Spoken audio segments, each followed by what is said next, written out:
Good morning, dear 8th class. Dear students, we are doing chapter number 9, Public Facilities. First part and second part I already sent you. And today, this is the last part of the chapter. Let us do this part. We have to start the chapter from the topic In Search of Alternatives.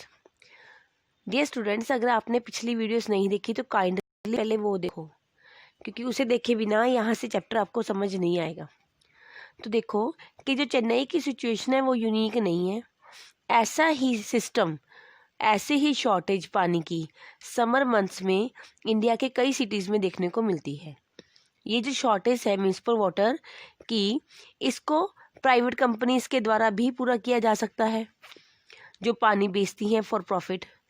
और also common are the great inequality in water use. और हमने ये भी देखा कि पानी के इस्तेमाल में इनइक्वालिटीज़ भी हैं। अगर आप ना अर्बन वाटर कमीशन की स्टैंडर्ड्स को चेक करो तो उन्होंने बोला हुआ है कि 135 लीटर यानी कि 7 बकेट्स के आसपास पानी पर पर्सन मिलना चाहिए इंडिया में। पर इंडिया में 1 बकेट पानी मिलता है जो लोग स्लम्स में रहते हैं, 20 लीटर्स अ डे ओनली। और जो लोग लग्जरी होटल्स में रहते हैं वो 80 बकेट्स यूज़ कर रहे हैं, 1600 लीटर्स पर डे। तो इट मीन्स इससे क्या साबित होता है कि वाटर यूज़ में इंडिया में इनइक्वालिटीज़ भी हैं। तो shortage of municipal water is often taking as an sign of failure of the government. और इस तरह से म्यूनिसिपल वाटर का कम होना, शॉर्टेज होना, ये गवर्नमेंट की फेलियर को शो करता है। तो कुछ लोग ये सोचते हैं कि अगर इतनी ही गवर्नमेंट अनेबल है तो क्यों ना ये काम प्राइवेट लोगों को दे दिया जाए। अगर गवर्नमेंट कर ही नहीं सकती ये काम तो हमें प्राइवेट लोग कंपनीज को अलाउ कर देना चाहिए वाटर सप्लाई के लिए। तो यहाँ पे मैं नीचे आपको पॉइंट्स करवा रही हूँ कि हमें प्राइवेट कंपनीज को क्यों ये काम नहीं देना चाहिए। तो फर्स्ट पॉइंट तो ये है कि थ्रू आउट द वर्ल्ड, अगर हम पूरे वर्ल्ड में देखें तो किसी भी गवर्नमेंट ने वाटर सप्लाई का काम प्राइवेट इंडस्ट्रीज को नहीं दिया। तो कोई तो रीज़न होगा कि पूरे वर्ल्ड में किसी भी गवर्नमेंट ने प्राइवेट कंपनीज को ये डिसीजन नहीं दिया, ये काम नहीं दिया कि वो वाटर का इंतज़ाम करें। दूसरा पॉइंट कि वर्ल्ड में कई ऐसी जगहें हैं, कई ऐसी गवर्नमेंट्स हैं जिनको यूनिवर्सल एक्सेस मिली है, जिन्होंने अपनी स्टेट में, अपनी कंट्री में वाटर अवेलेबल करवाया है सारे लोगों को। इसके लिए हम let us go to the example. ये एग्जांपल है पोर्टो एलिग्रा कंट्री है, ये ब्राज़ील में। जस्ट वेट, हाँ ये कंट्री है ब्राज़ील में। यहाँ पे जो पुअर लोग हैं इस सिटी के, वो भी, उनको भी वाटर अवेलेबल है। और यहाँ पे जो इन्फेंट डेथ है ना, इन्फेंट मतलब होता है जो लोग 1 साल से कम है, उन लोगों की डेथ भी यहाँ पे काफ़ी कम है, क्योंकि यहाँ की जो ये जो कंट्री है उन्होंने वाटर अवेलेबल करवाया, यूनिवर्सल एक्सेस करवाई है वाटर पे। किसको? सारे लोगों को। वहाँ पे हर पुअर से पुअर लोगों को वाटर अवेलेबल है, इसलिए वहाँ पे इन्फेंट डेथ भी कम है। वाटर की प्राइस बहुत कम रखी गई है ताकि जो गरीब लोग हैं वो भी वाटर लो रेट पे ले सके। जो प्रॉफिट मिलता है, बचता है, उसको वाटर सप्लाई की इम्प्रूवमेंट में खर्च कर देते हैं। तो और एक और चीज़ कि यहाँ पे जो वाटर डिपार्टमेंट है ना बेटा, उनकी सारी कार्यवाही ट्रांसपेरेंट है, सारे लोगों को बताया जाता है। लोग खुद डिसाइड करते हैं कि किस प्रोजेक्ट पे कितना पैसा लगाना है, और पब्लिक मीटिंग्स होती हैं और इस तरह से लोग ये बताते हैं उन मीटिंग्स में कि वो किस प्रोजेक्ट को प्रायोरिटी दे रहे हैं, कौन सा प्रोजेक्ट पहले किया जाए। तो आपके सामने एग्जांपल है कि ब्राज़ील ने वाटर असेस दे के वहाँ पे होने वाली डेथ्स को कम किया है। इवन ये नहीं है कि ये बहुत ही डेवलप्ड नेशन है, ठीक है। नेक्स्ट देखो, थर्ड पॉइंट कहते हैं इन अ फ्यू केसेस, जब कहते हैं वाटर रिस्पॉन्सिबिलिटी की, वाटर की ना जिम्मेवारी प्राइवेट हैंड ओवर करी, कई गवर्नमेंट ने, कई देशों की सरकारों ने करी।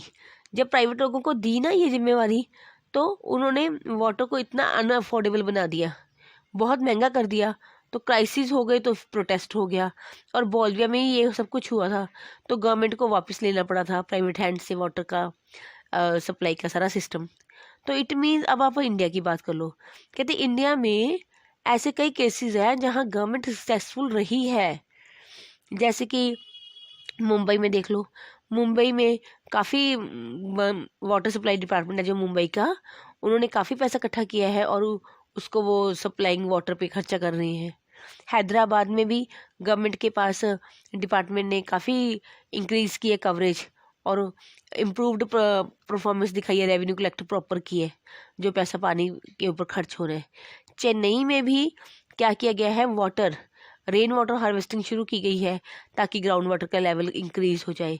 और चेन्नई में प्राइवेट कंपनीज को भी साथ में रखा गया है, उनको काम दिया गया है कि वाटर को ट्रांसपोर्ट करने का, एक जगह से दूसरी जगह पहुंचाने का। पर गवर्नमेंट ने इस बात का ध्यान रखा है कि ये लोग अपनी मर्जी से पैसे चार्ज ना कर सके, इसलिए गवर्नमेंट ने इनको रेट फिक्स किए हैं पर टैंकर कि आपको इतने में ही टैंकर बेचना है। उनके साथ कॉन्ट्रैक्ट किया गवर्नमेंट ने। तो इट मीन्स ये जो काम है पब्लिक फैसिलिटीज़ का, ये गवर्नमेंट के पास ही रहना चाहिए। प्राइवेट लोगों को अटैच किया जा सकता है पर सारी रिस्पॉन्सिबिलिटी प्राइवेट कंपनीज को नहीं दी जा सकती। अब आप ये पिक्चर देख लो, नीचे वाली पिक्चर क्या दिखा रही है, ये मुंबई की ट्रेन सर्विस दिखा रही है, मेट्रो ट्रेन वहाँ की। मुंबई में जो ट्रेन नहीं चलती, जस्ट वेट, यस, ये मुंबई का रेलवे स्टेशन दिखाया गया आपको। कहते हैं ये डेंसेस्ट रूट है वर्ल्ड का। यहाँ पे 60 लाख पैसेंजर्स डेली यहाँ पे ट्रेवल करते हैं। तो ये लोकल ट्रेन ही मुंबई की लाइफलाइन है। क्योंकि देखो बेटा, जहाँ पे लोग काम करते हैं और जहाँ पे रहते हैं वो जगह अलग अलग है। लोग अपने काम करने वाली जगह के आसपास नहीं रह सकते, हाउसिंग नहीं है कि शहरों में लोगों को शहरों के बाहर रहना पड़ता है। तो ट्रेन के ज़रिए ही वो वहाँ पे पहुँच पाते हैं जहाँ पे उनको अपने काम पे जाना है। तो ये पब्लिक फैसिलिटी भी गवर्नमेंट ही क्या करती है, प्रोवाइड करती है। नेक्स्ट ये है एक्सटेंडिंग सैनिटेशन फैसिलिटीज़। अब अगर आप सैनिटेशन फैसिलिटीज़ की बात करो ना, साफ़ सफाई की, तो उसमें हमारी कंट्री का तो उससे भी ज़्यादा बुरा हाल है, सेफ ड्रिंकिंग वाटर से भी।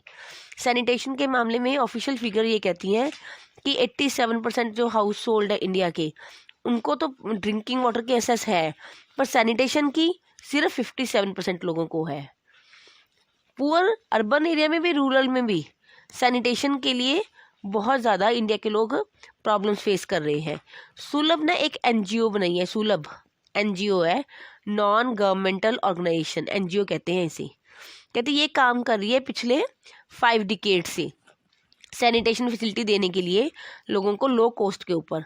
और इन्होंने 1.5 मिलियन टॉयलेट्स बनाई हैं जो 20 मिलियन लोगों को सैनिटेशन दे रही हैं।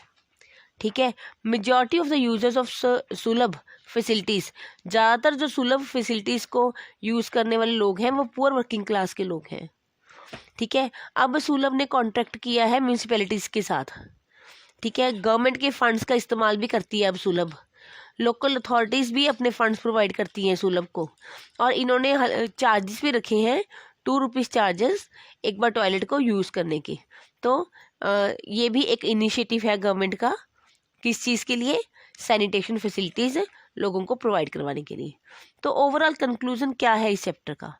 ओवरऑल कंक्लूजन इस चैप्टर का ये है बेटा कि जो पब्लिक फैसिलिटीज़ हैं वो हमारी बेसिक नीड्स हैं और हमें right to water, health, education, right to life के ही पार्ट्स हैं, ये हमें मिले हुए हैं।